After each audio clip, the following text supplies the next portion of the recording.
Bonjour à tous les amis, j'espère que vous allez bien. On se retrouve pour une nouvelle vidéo débrief de Manchester City Bayern Munich. Waouh, quel match de fou furieux, enfin de fou furieux.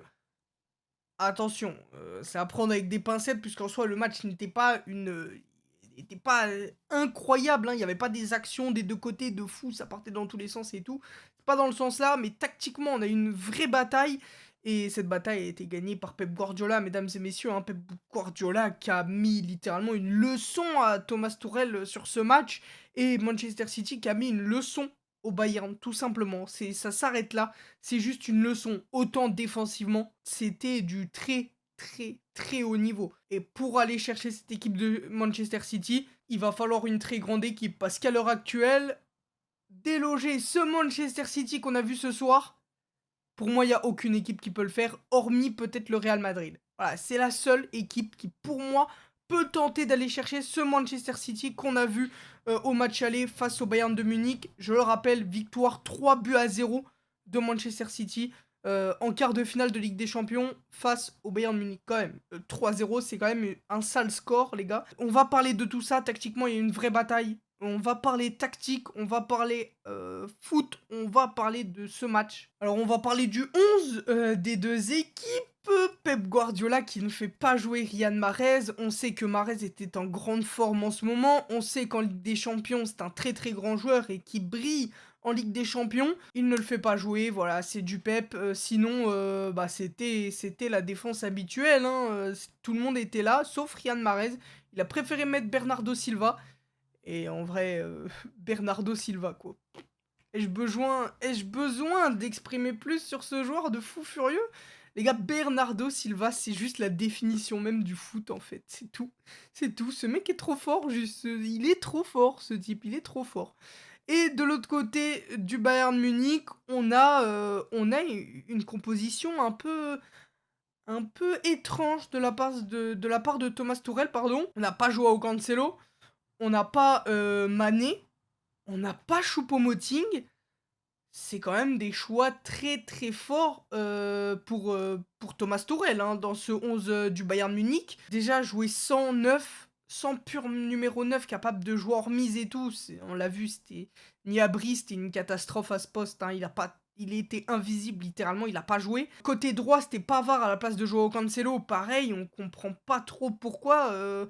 Cancelo qui peut apporter beaucoup plus offensivement que Pavard. Alors défensivement, je pense pas que Cancelo ait des trucs à envier à Pavard, hein, pour le coup. Je pense que Cancelo est nettement au-dessus de Pavard en tout point. Après, peut-être que... Bah, je sais pas, peut-être qu'en interne, ça se passe pas bien. Donc, j'avoue que je comprends pas trop ce choix. Et puis, ouais, pour le coup, c'est vraiment les deux choix que je comprends pas, hein. Pas de pur neuf, même pas de Mané en faux neuf ou quoi, non, même pas. Bah, c'était compliqué, hein, c'était compliqué. Musiala qui a eu du mal à être trouvé dans ce Bayern Munich, il a eu du mal à briller et je trouve sa position sur le terrain très, très étrange, je trouve.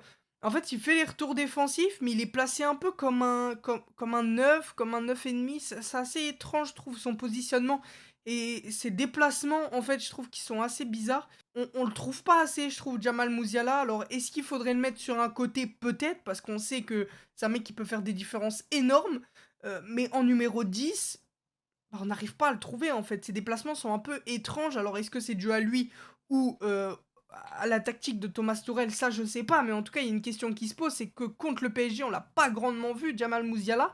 Et là, en phase aller contre Manchester City, on l'a pas trop vu non plus en fait. Et je trouve ces déplacements assez curieux sur le terrain pour le coup. Un 10 va venir décrocher pour chercher les ballons. Bah lui, soit il est pas servi, soit il ne fait pas ses déplacements en fait. Il prend plus le côté où il prend cette position à côté du 9. Donc à côté de Serge Gnabry, on avait plus une ligne de 4 à certains moments côté Bayern Munich. C'était assez bizarre ce positionnement de Musiala, je trouve. Et c'est dommage parce qu'on sait que c'est un joueur qui peut apporter énormément à cette équipe. Bon, parlons de l'entame de match. L'entame de match des deux équipes était folle, hein. Un pressing très haut de Manchester City, également un pressing très haut du Bayern Munich. Deux équipes qui voulaient se rentrer dedans, qui voulaient en découdre. Personne n'a réussi à trouver le chemin du filet pour cette première mi-temps, mais Manchester City a été quand même plus dangereux que le Bayern Munich, hein. Le Bayern Munich qui en première mi-temps bah, n'a quasiment rien fait, hein, en fait, à part l'action de Musiala, il me semble que c'était en première mi-temps, sur un super super sauvetage de Ruben Dias, c'est un truc de fou furieux. Le sauvetage de Ruben Dias, les gars, c'est Ruben Dias qui sort un match absolument fou. La défense de Manchester City. Si vous avez vu ma vidéo sur les pronos, je disais que j'étais un peu inquiet sur la défense de City, qui, quand ça pouvait aller vite, pouvait être peut-être un peu à la rue, je trouve. Bah non, en fait, ils m'ont fait mentir et c'était impressionnant, en fait. C'était impressionnant. Dès qu'un mec passait la ligne médiane du terrain, il y avait un joueur dessus, constamment, ça ne laissait pas d'espace du tout. Et c'était assez impressionnant, je trouve, ce coaching. On voyait Rodri prendre des fois la position de central, on voyait Grealish et Bernardo Silva revenir en défense. Ils ont fait que des allers-retours comme ça et le travail défensif de Manchester City m'a vraiment impressionné sur ce match. Mais vraiment, je m'attendais clairement pas à une solidité aussi défensive, à un pressing comme ça. Akanji qui sort une super première mi-temps, je trouve. Pareil pour Ruben Dias qui sort un match de patron. Ake, c'est pareil, un très gros match. Le match de Rodri, Rodri c'est exceptionnel hein, ce qu'il a fait ce soir. C'était vraiment le pilier de ce milieu de terrain. On sent qu'il bouchait les petits espaces, il se mettait entre les lignes pour casser des lignes, en fait, justement, pour casser des lignes de passe. Et c'était très fort, Rodri, ce qu'on a vu ce soir. En plus, son but est magnifique, hein, sa frappe du gauche, elle est absolument incroyable.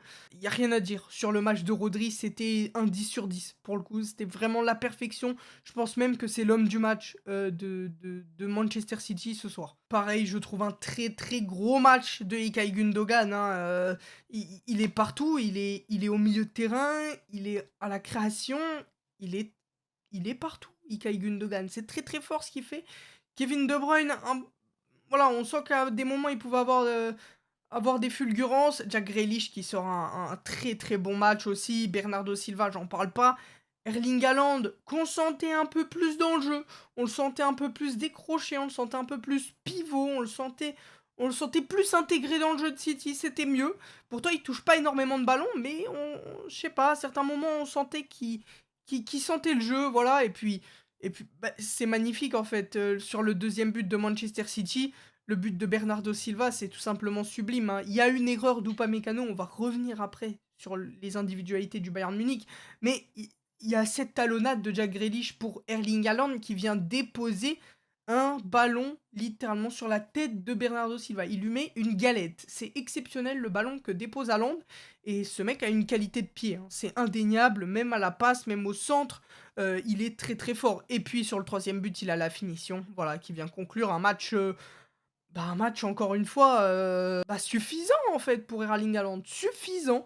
Un but, une passe D, tu veux quoi demander de plus? Alors oui, dans le jeu, c'est peut-être pas celui qui va le plus t'apporter, mais il a tellement une pression sur les défenseurs adverses que finalement c'est tout pareil en fait, et c'est très fort. Côté Bayern Munich, il y a un peu moins de choses à dire. Hein, offensivement, rien ne dégageait cette équipe. Absolument rien. Tactiquement, c'était très faible offensivement. Hein.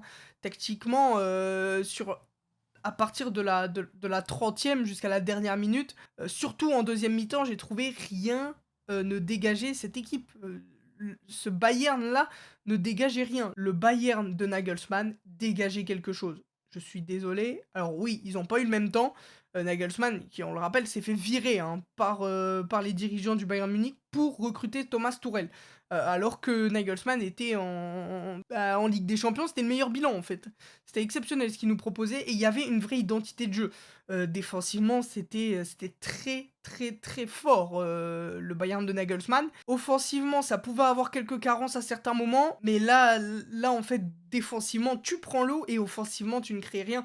À part quelques frappes de Sané de loin, il y a rien eu en fait. Musiala n'a pas été trouvé, Gnabry, j'en parle même pas, il était invisible. Sur le côté droit, Coman pareil, on n'a pas réussi à bien le trouver. Et Sané, comme j'ai dit, Sané qui fait quelques frappes de loin, c'était correct, mais pas assez suffisant pour inquiéter la cage d'Ederson. Et non, tactiquement, c'est quasiment impossible à analyser ce match du Bayern. Il y avait rien en fait, à part sur les 30 premières minutes où il y avait un pressing assez haut, une identité de jeu, on voulait aller chercher haut Manchester City. La réalité les a rattrapés en fait, et ils sont revenus à jouer en contre et enfin, c'était assez bizarre. Il y a pas eu de combinaison, il y a pas eu de il y a un manque de mouvement aussi en attaque, je trouve, un manque de créativité aussi. C'était beaucoup trop lisible, les attaques du Bayern, c'était beaucoup trop lisible. Individuellement, quasiment personne n'a fait de différence, par une grosse défense de Manchester City, bien évidemment, mais non, offensivement, c'était vraiment pas ouf. Je trouve que le meilleur bavarois ce soir, c'est Joshua Kimmich et bien évidemment Yann Sommer, hein. Yann Sommer, c'est absolument incroyable, hein. Sans lui, le Bayern, je pense, perd honnêtement 5-6-0, c'est pas une vanne. Il sort des arrêts de malade mental dans les 10 dernières minutes, qui maintient un peu plus le Bayern encore en vie. Est-ce qu'à 3-0, on peut dire que le Bayern est encore en vie face à Manchester City? Je sais pas. Moi, je pense que ça va être très, très compliqué, hein, de ce qu'on a vu ce soir. Mais non, Yann Sommer, c'est absolument incroyable, le match qu'il a sorti ce soir, je trouve. Et pareil pour Joshua Kimmich, qui offensivement était le seul à pouvoir apporter les transversales qu'il fait Joshua Kimmich. C'est impressionnant. C'était le seul capable de faire un petit truc, dans ce Bayern un peu un peu à la rue, hein, clairement, on peut se le dire. Très peu de combinaisons, très peu de mouvements. Ouais, ça manquait d'intention de jeu, clairement, côté, Bayern Munich. Alors en première mi-temps, les intentions de jeu étaient là, mais en deuxième, il y avait clairement rien. La deuxième, bah si, les 5-10 premières minutes sont en faveur du Bayern, où on voit ils veulent revenir au score, mais ça suffit pas, en fait. Et bah, après, Manchester City, en fait, les pousse à reculer et à jouer assez bas, pour le coup. À jouer assez bas. Et puis pour parler de la défense du Bayern Munich, bah Upamecano, forcément, moi je trouve qu'Upamecano sort une bonne première mi-temps. Par contre, la deuxième, c'est catastrophique, hein. Les relances sont absolument immondes. Il met au moins 3-4 fois en danger le Bayern. C'est pas possible en quart de finale de Ligue des Champions de proposer ce genre de match Upamecano. Voilà, on le sait qu'il avait son défaut, c'est les sautes de concentration. Il en avait plus pendant un certain moment, hein. Ça fait un moment qu'il en a plus et qu'il est très très fort Upamecano. Mais là, il est retombé dans ses travers. On le voit souvent demander à ce que ses milieux aussi viennent proposer. Je pense qu'il n'y avait pas assez de densité au milieu de terrain. Je pense vraiment que tactiquement, le Bayern s'est fait annihiler. On voyait aussi le placement d'Erling Haaland et Kevin De Bruyne qui se positionnaient de façon à couper les lignes de passe pour les relanceurs du Bayern. Et ça a marché, parce qu'Upamecano n'arrivait pas à trouver de porte de sortie. Et au bout d'un moment, bah, dégager, c'est bien, mais quand tu dégages, tu montres un vrai signe de faiblesse et c'est là que tu te fais tuer. Donc il essayait de trouver une relance propre, mais malheureusement, il n'y avait pas assez de propositions.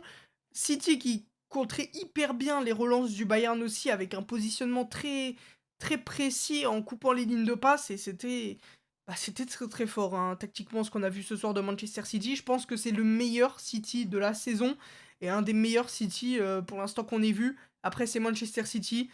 Pep Guardiola est capable de sortir une composition absolument improbable et de perdre ce match. Est-ce que le Bayern va remonter? Je ne pense pas. Je ne pense pas. Je pense qu'ils vont arriver avec des intentions de jeu différentes. Je pense que la tactique sera différente. Je pense que le 11 de départ sera différent aussi. Je pense que Joao Cancelo doit jouer. Pour le coup, je pense que c'est une vraie valeur pour le Bayern. Et on verra bien. On verra bien ce que va nous dessiner ce match retour de quart de finale de Ligue des Champions. Merci à tous d'avoir suivi ce débrief, les amis. Portez-vous bien. On se dit à la prochaine pour une nouvelle vidéo. Des bisous. À la prochaine. Prenez soin de vous. Bye tout le monde.